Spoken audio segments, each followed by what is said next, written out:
I didn't name my first business Healing Hands. I didn't even know what Healing Hands were. I didn't know anything about healing. Over the years, I now understand why the business was named Healing Hands, because whenever I was doing massages in those days, I would have this heat coming out of my hands, and I'm like, "What's this?" It's like freaky. Then one day, I had a guy that came over to me for a massage, and I'm doing the massage, and halfway through, I'm like, "There's somebody in the room." I'm like freaking out because his mother, who had passed on, was in the room guiding me, and she kept saying, "Tell him not to get the pub. Tell him not to get the pub." And I'm like, I'm not saying anything. I'm really not saying anything because I don't even know him that well. But for 3 days, she plagued me, right? Message him, message him, message him. And I'm like, okay, I messaged him and said, "Listen, there's this lady saying you shouldn't open the pub. I don't know who she is." And she went, "That's my mom. She never wanted me to have a pub." I'm like, okay. And there was nothing to, he just took it like I'm just having a conversation with him. But I was freaked out totally.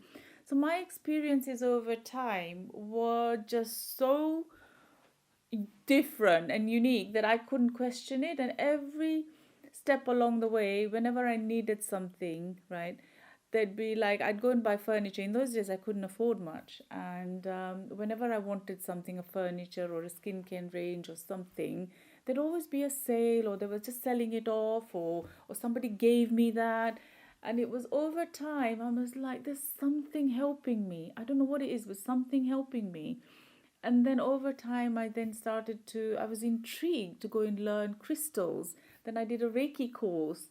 And then I started to understand really what was happening to me.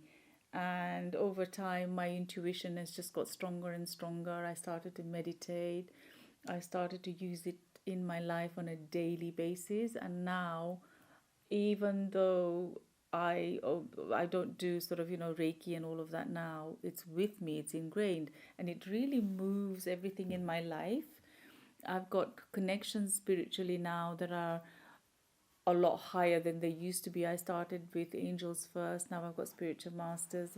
I the other day was walking into I went in to get my glasses in Golders Green, and I could, just as I'm coming up, just out of there, I just had this vision of Mother Mary in my eye, and I went past, and then I thought, oh, there's a church there, right? So I literally parked the car and I went into church, and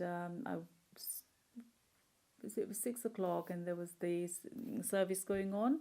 I didn't stay for the service, but I remember when I was staying in that area, I went to church and I prayed for my son Alex. Alex was going through a really difficult time then, and we were really worried. The whole family was worried about him.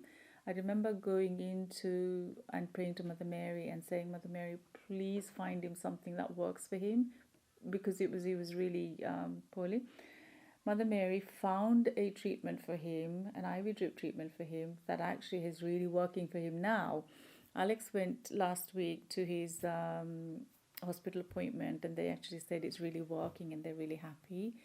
I needed to, on a soul level, something triggered me to actually go and say thank you to Mother Mary, because that for me was really, really almost like she listened to me then, and she activated something in my life that was really important to me. And I think those things really are special.